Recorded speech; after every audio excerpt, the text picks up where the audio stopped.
ఇక పవన్ కళ్యాణ్ గురించి చెప్తారా సార్? పవన్ కళ్యాణ్ అయితే టఫ్ ఫైట్ ఉందండి ఆడ. టఫ్ ఫైట్ ఉంది, చాలా టఫ్ ఫైట్. ఎందుకంటే నేను మొన్న మీరు ఇలా అడుగుతారని ఎవరు అక్కడ పిఠాపురంలో ఎవరున్నారు అంటే చాలా పిఠాపురానికి చాలా చరిత్ర ఉందండి. అది అష్టాదశ పీఠాలలో అమ్మవారిది. అక్కడ పవన్ కళ్యాణ్ గారు తీసుకోవడం ఒకటి పి, పవన్ కళ్యాణ్ లో పి అది శనే, పిఠాపురంలో పి అది శనే, శని మహారాజే. నీతి నిజాయితీకి కేర్ ఆఫ్ అడ్రస్ కావాలని అక్కడ వెళ్ళాడు. అందుకోసమే గృహప్రవేశం చేశాడు, నేను స్థానికుని అయిపోతానన్నాడు. ఓకే, అయితే టఫ్ ఫైట్ ఏంటిదంటే ఇంతకు ముందు వీళ్ళు ప్రజారాజ్యం పార్టీలో ఉన్న ఎవరు వంగా గీతా గారు ఇప్పుడు అపోజిట్ గా ఉండడం అనేది చాలా టఫ్ ఫైట్. ఏంటిదంటే నువ్వా నేనా అనే యుద్ధం మొదలవుతుంది. ఎందుకంటే వంగా గీత గారు మార్చి 1వ తారీఖు పుట్టారు. మార్చి 1వ తారీఖు 1960 ఏదో ఉంది. ఎందుకంటే ఒకటి అనేది ఇక్కడ ప్లస్ పాయింట్ అయింది. వాళ్ళకి అనుభవాలు ఉన్నాయి. ఆమె చాలా సంవత్సరాలుగా రాజకీయాల్లో చాలా సక్సెస్ గా వెళ్ళిపోతుంది. ఇంకోటి పిఠాపురం అనేది నియోజకవర్గానికి 156వ నియోజకవర్గం. అది అన్ని లెక్కలే, అన్ని నంబర్లే చూడండి. అసలు మీకు 156 అనేది ఇది నంబర్ 156 ఆ నియోజకవర్గం. దాంట్లో కూడా మంచి యూనివర్సల్ నంబర్స్ ఉన్నాయి. 1 అంటే సూర్యుడు, 5 అంటే బుధుడు, 6 అంటే శుక్రాచార్యుడు, మొత్తం యూనివర్సల్ నంబరే. ఇది మొత్తం క్యాలిక్యులేషన్ చేస్తే కూడా మీకు 12 వస్తుంది. 3 గురువు అనుగ్రహం. ఎందుకంటే ఎన్టీ రామారావు గారు పెట్టిన పార్టీ తెలుగుదేశం పార్టీ కదా. ఇప్పుడు ఎవరితో టైప్ అయ్యాడు? తెలుగుదేశం పార్టీతో. సో ఈ గురువు అనుగ్రహం ఒకటి, కాపుల ఓట్లు ఒకటి, ఆ పిఠాపురం యొక్క ఆది పరాశక్తి యొక్క శక్తి, ఇవన్నీ పుంజుకొని లాస్ట్కి ఒక వర్డ్ అడుగుతున్నాడు ఇప్పుడు ఇట్లానే, అరే దయచేసి ఓట్లు ఇయ్యండి రా బాబు, ఇయ్యండి రా బాబు, గెలిపియండి రా బాబు, నేను ఈసారి నేను అసెంబ్లీలోకి వెళ్ళి పోరాడతాను. ఇంకా మొత్తం డౌన్ టు హెడ్. అంటే ఎంత ఎదిగిండో అంత ఒదిగి అడుగుతున్నాడు. బహదీ భిక్షాం దేహి, ఓట్లేమని ఏంట్రా బాబు, నన్ను ఆగం చేయకండి, ఇప్పుడు వేసేయండి. అది అడుగుతున్నాను. అంటే అమ్మాయి అడగంది అమ్మాయిన అన్న పెడతాది కదండి. అంతకుముందు అడగలే ఇట్లా, అది ఇప్పుడు అడిగాడు. ఈ సింపతి చాలా వర్కౌట్ అవుతుంది. అది ఆ సింపతి వల్ల గెలవడానికి అవకాశం చాలా. ఎందుకంటే వంగా గీత గారు చాలా టఫ్. వాళ్ళకి సంఖ్యాశాస్త్రం ప్రకారం కూడా 13వ తారీఖు 4వ తారీఖు ఆమెకే విజయాలు ఎక్కువగా ఉన్నాయి. కానీ సింపతి ఇక్కడ ఎక్కువ ఉంది కాబట్టి ఇప్పుడు ఈ వారాహి ఈయన ఎక్కువగా ప్రచారం అవన్నీ చేయకపోతే, ఈయన అడగకపోతే, ఈ వీడియో కూడా చూసి మళ్ళీ ఆయన ఇంకా ఎమోషనల్ గా చేయకపోతే ఈమె గెలిచే అవకాశాలు ఉంటాయి. ఇక్కడ సంపితే గెలవాలంటే ఆయన అడగాలి. ఎందుకంటే ఇప్పుడు చంద్రబాబు నాయుడు గారికి 2019లో ఏ నంబర్ వచ్చిందో, పవన్ కళ్యాణ్ గారిది 2వ తారీఖు 9వ నెల, ఇప్పుడు 2024 వేసుకుంటే ఇది 8 కదండి. ఇది 8, తర్వాత ఇది 2 10, ఇది 19. కానీ సెప్టెంబర్ వస్తే 19 కదా. అవునండి, సెప్టెంబర్ 2వ తారీఖు ఆలో 18 కదండి.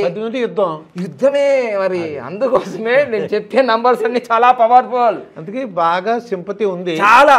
ఈ సింపతిని మీరు సరిగ్గా ఉపయోగించుకోకపోతే చాలా ఇబ్బంది. అది సింపతి ఉంటే మాత్రం 100%. తర్వాత ఇంకోటి పార్టీ పెట్టి కూడా 10 సంవత్సరాలు అయింది. 10 సంవత్సరాలు అయింది. అది 1 అయింది. జనసేన అది కూడా 1. సో ఆ పార్టీ పేరులో కూడా 46 నంబర్ ఉంది. వంగా గీత పేరులో 46 నంబర్ ఉంది. ఓకే, చూసారా మీరు? అది ఇంకొక విషయం చెప్తాను. 2004 వరకు 2009 వరకు కూడా పిఠాపురం నియోజకవర్గం యొక్క ఆ నియోజకవర్గం నంబర్ కూడా 46. ఓకే.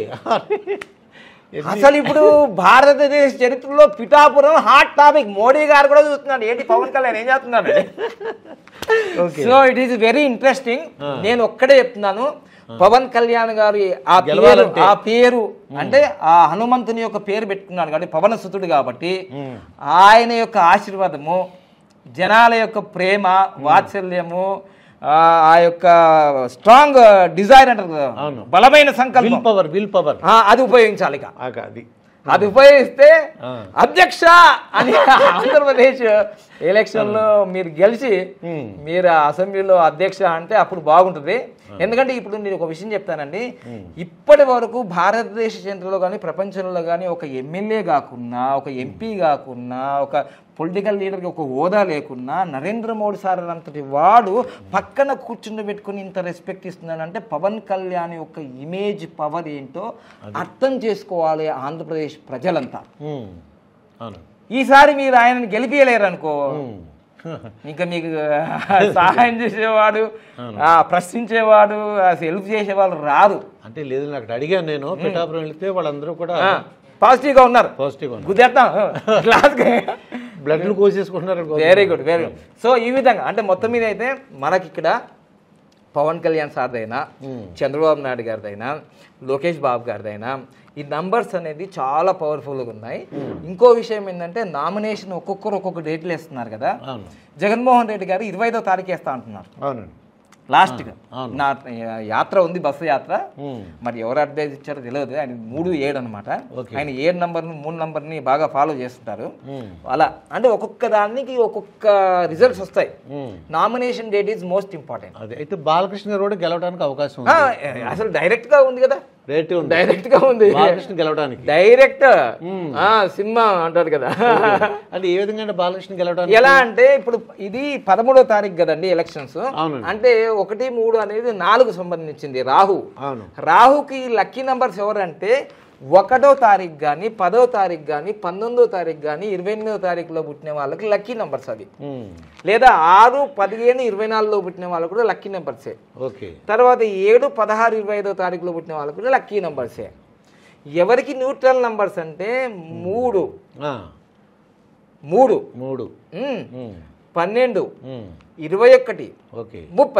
21 డేట్ ఆఫ్ బర్త్ ఎవరిది? 21 మన జగన్మోహన్ రెడ్డి గారిది. న్యూట్రల్లో ఉంది, గెలవచ్చు గెలవకపోవచ్చు. చూసారా మీ సర్వే? అవును, న్యూట్రల్లో ఉన్నాడు, ఇప్పుడు డైలమాలో ఉన్నాడు. ఎందుకంటే చెల్లే వచ్చేసింది, ఇక్కడ ఈ కూటమిలో వచ్చేసినాయి. లాస్ట్ టైం ఇట్లా లేదు, కూటమి లేదు, చెల్లెలేదు. అవును, ఇప్పుడు న్యూట్రల్ గెలవచ్చు గెలవకపోవచ్చు అనే న్యూట్రల్లో ఉన్నాడు. ఇక మన లోకేష్ చూద్దాం. లోకేష్ కూడా న్యూట్రల్నే ఉంది. ఎందుకంటే అక్కడ మంగళగిరిలో, ఇప్పుడు మంగళగిరి అయినా పోటీ, మంగళగిరి వేరే చోట మంగళగిరి. మంగళగిరిలో కూడా ఏం జరుగుతుందంటే లోకేష్ బాబు గారు చాలా గ్రౌండ్ వర్క్ చేశారు. ఈసారి మంచిగా పాదయాత్రలు చేశాడు, యువగల యాత్ర చేశాడు, అన్ని చేశాడు. ఒక లీడర్కి ఉండాల్సిన క్వాలిటీస్ అన్ని పెంచుకున్నాడు. ఒకటి రెడ్ రైడ్ కూడా మెయింటైన్ చేశాడు. నేను అన్ని రాసుకుంటున్నాను అన్నాను, వేరే కూడా అంతా బాగానే ఉంది. తర్వాత లోకేష్ బాబు గారిది ఒక మంచి ఇమేజ్ వచ్చింది. ఎందుకంటే చంద్రబాబు నాయుడు గారు జైల్లోకి వెళ్ళినప్పుడు అంటే కొడుకంటే ఇట్లు ఉండాలిరా, రోడ్డు మీద కూడా కూర్చుంటున్నాడు, ఎక్కడంటే అక్కడ ఉన్నాం, తండ్రి కోసం తాపత్రయపడుతున్నారు. అదే వైఎస్ రాజశేఖర రెడ్డి చనిపోయినప్పుడు ఈ సీన్ రిపీట్ చేశారు, ట్రోల్ చేస్తున్నారు. ఇలా అయితే ఇలా, ఎలా అయితే ఇలా అని. నా కోసం కాదు, ఈ జనాలంతా చేశారు, సోషల్ మీడియాలో అలా చేశారు. అయితే దీన్ని బట్టి ఏంటంటే ఆ సింపతి కూడా వచ్చేసింది. ఇంకోటి ఏంటంటే వీళ్ళకి నెగిటివ్ లో లేదు, న్యూట్రల్ లో ఉన్నాడు, బాగా ట్రై చేస్తే గెలుస్తాడు. అది